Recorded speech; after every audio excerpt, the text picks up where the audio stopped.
Maintenant, dit le Seigneur, revenez à moi de tout votre cœur, car je suis tendre et miséricordieux. Goûtez la parole, savourez les mots de Dieu. Plus de miel en notre bouche, mots de sel et mots de feu. Parole du Seigneur, un cri de vérité.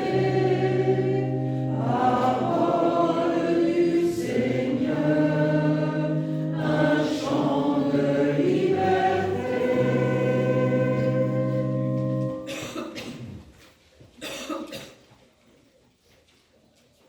Le Seigneur soit avec vous. Et avec votre esprit. Évangile de Jésus-Christ selon saint Jean. En ce temps-là, Jésus s'en alla au mont des Oliviers. Dès l'aurore, il retourna au temple. Comme tout le peuple venait à lui, il s'assit et se mit à enseigner. Les scribes et les pharisiens lui amènent une femme qu'on avait surprise en situation d'adultère. Ils la mettent au milieu et disent à Jésus: Maître, cette femme a été surprise en flagrant délit d'adultère. Or, dans la loi, Moïse nous a donné de lapider ces femmes-là. Et toi, que dis-tu? Il parlait ainsi pour le mettre à l'épreuve, afin de pouvoir l'accuser. Mais Jésus s'était baissé et du doigt, il écrivait sur la terre. Comme on persistait à l'interroger, il se redressa et leur dit: celui d'entre vous qui est sans péché, qu'il soit le premier à lui jeter une pierre. Il se baissa de nouveau et il écrivait sur la terre.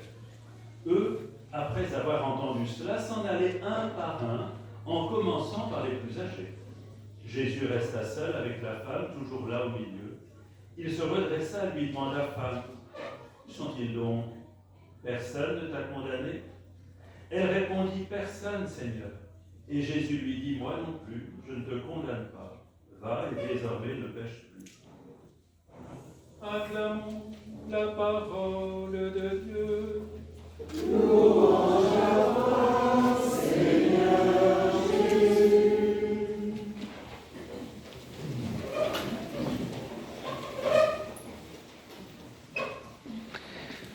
Voilà, nous arrivons au 4e temps de ce chemin pour découvrir à nouveau ce que c'est que la messe, ce que c'est que l'Eucharistie. Les enfants en font autant dans la salle d'à côté. Ils nous rejoindront pour le Notre Père et pour la communion et pour l'envoi. Alors aujourd'hui, après avoir vu l'accueil, dans un premier temps, ensuite la parole, puis la dernière fois la prière eucharistique, aujourd'hui on va voir justement ce moment de la communion et de l'envoi. Alors, pour illustrer ça, on a l'évangile de la femme adultère. Bon, pour arriver à faire le lien entre la femme adultère et l'envoi, bonjour les dégâts. Vous allez m'aider. Alors, il y en a qui sont cachés derrière les piliers, ça c'est ennuyeux, ça, je ne vous vois pas. Mettez-vous un peu plus par là. Puis vous ne me voyez pas non plus, c'est pas facile pour la communication. Voilà. Alors, revoyons un peu cet évangile et voyons ce qui se passe. On a donc tous ces gens qui se prennent pour des gens très bien, qui sont des grands amateurs de murs, de frontières, de barrières douanières, non, de barrières, je veux dire, et de douanes, qui veulent enfermer les autres dans leur bien-pensant. Voilà, ils sont sûrs de leur vertu. Et eux, de haut de leur grande vertu, regardent les autres avec commisération ou avec violence. Et en fait, ça ne leur plaît pas du tout ce que Jésus raconte. Parce que Jésus parle de liberté, de respect, d'amour, de miséricorde, de chemin nouveau, mais ça ne va pas du tout, ça ne colle pas du tout avec ce que pensent ces gens, entre guillemets, bien.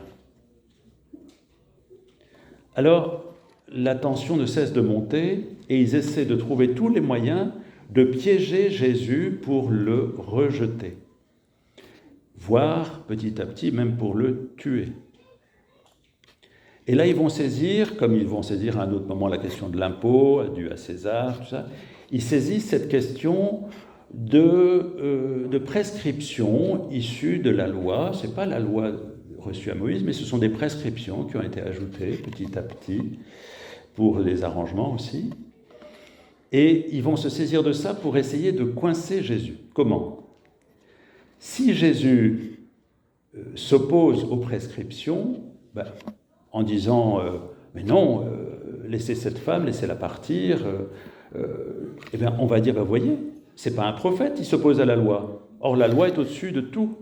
La loi est reçue de Dieu. Donc, si Jésus s'oppose à la lapidation, on va dire, vous voyez, il ne suit pas la loi, donc disqualifié, rejeté. Si Jésus dit, mais oui, appliquez la loi, à ce moment-là, où est la miséricorde ? Et tout son discours, tous ses gestes, toute son attitude vis-à-vis de tous ces pauvres qui l'entourent, des pécheurs qu'il regarde avec tendresse, qu'il essaie de remettre debout, de ceux qui se sentent malades dans leur cœur, ça s'effondre aussi. Et Jésus se retrouve dans une contradiction entre tout ce qu'il fait, tout ce qu'il dit, et ce moment où il va appliquer une loi de manière totalement rigoriste. Donc, vous voyez, d'un côté comme de l'autre, il se retrouve coincé. En sachant qu'en plus, la loi romaine, qui était au-dessus qui s'impliquait en Palestine, interdisait des peines capitales. Les Juifs n'avaient pas le droit de lapider, en fait. Donc, en plus, il se met en contradiction s'il promeut la lapidation avec le droit romain. Donc, vous voyez, il semblerait que tout soit totalement fermé et que Jésus soit comme enfermé. S'il dit oui, il a tort. S'il dit non, il a tort. Et quand c'est comme ça, que fait Jésus ? Je vous pose la question. Que fait Jésus ? Jésus, il va plus profond et il va plus loin. À chaque fois qu'on essaie de le coincer sur du superficiel, sur une vision totalement fausse de la loi, il va à la source. Et Jésus leur dit, vous qui vous sentez des gens très très bien,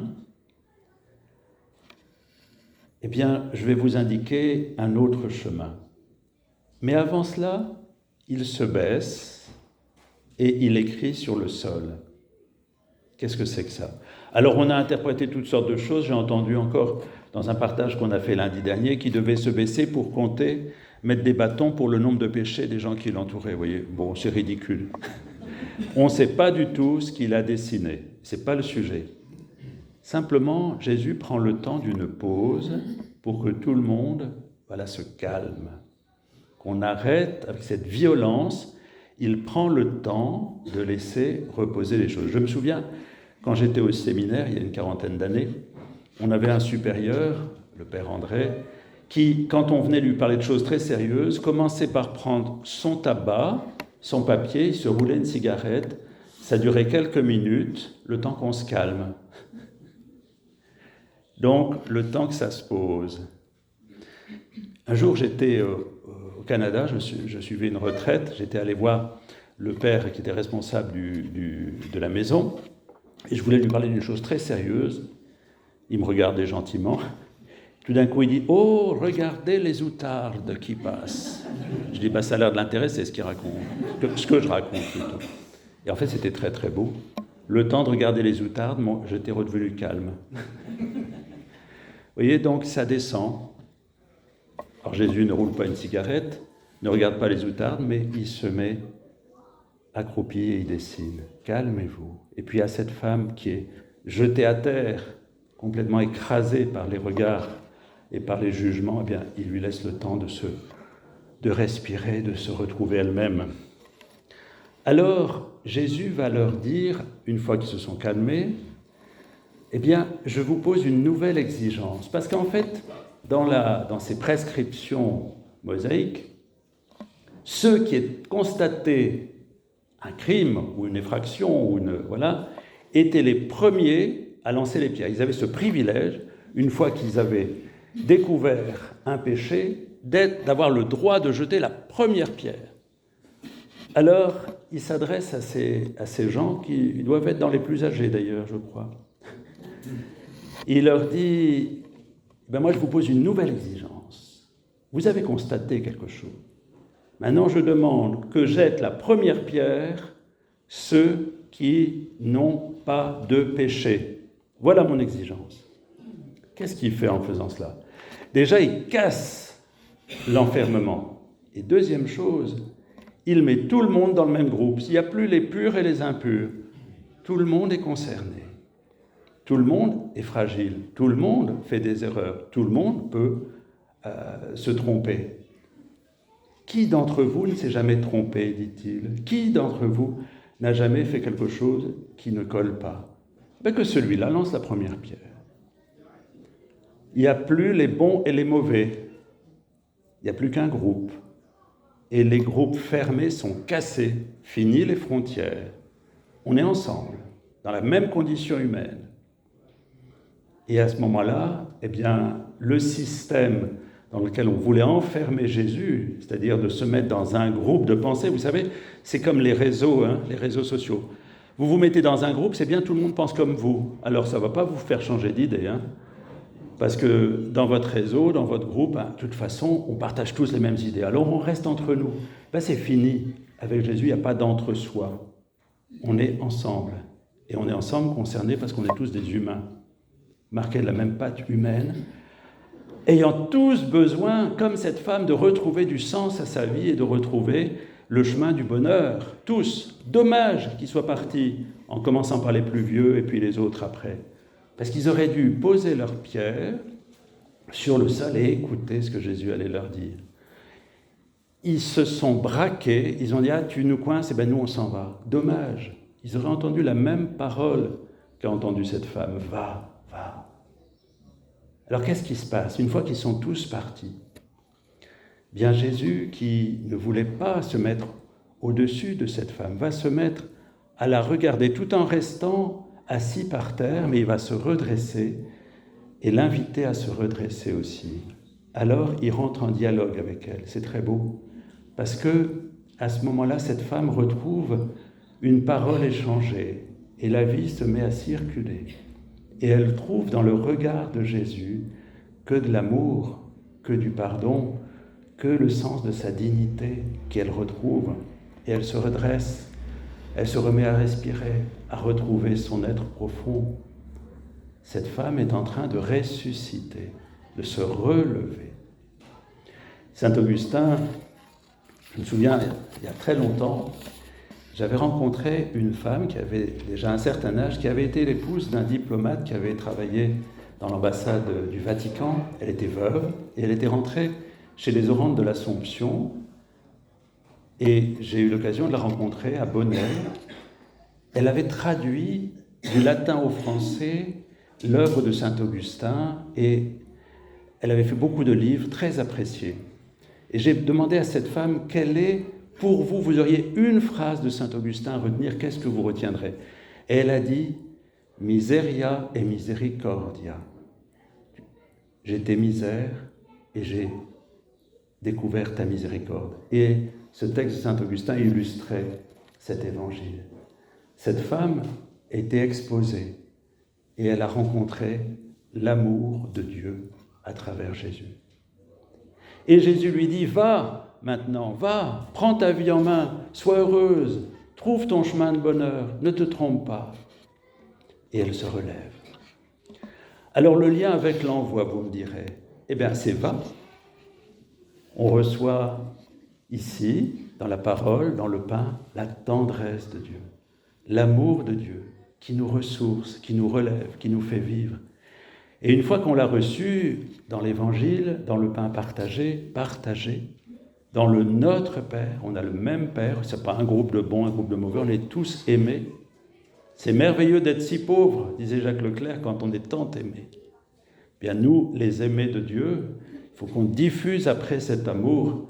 Et c'est ça l'envoi, c'est de dire ce qu'on a reçu ici, ce n'est pas que pour nous, c'est pour le donner, pour le distribuer, que personne ne se trouve jeté à terre par le regard des autres, que chacun puisse découvrir sa beauté, sa dignité, son chemin de bonheur.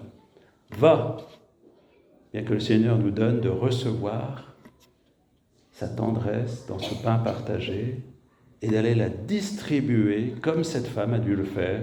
Une fois qu'elle s'est relevée, elle est repartie dans son village pour dire combien Dieu l'aimait, aimait chacun et appelait chacun à retrouver le chemin du bonheur.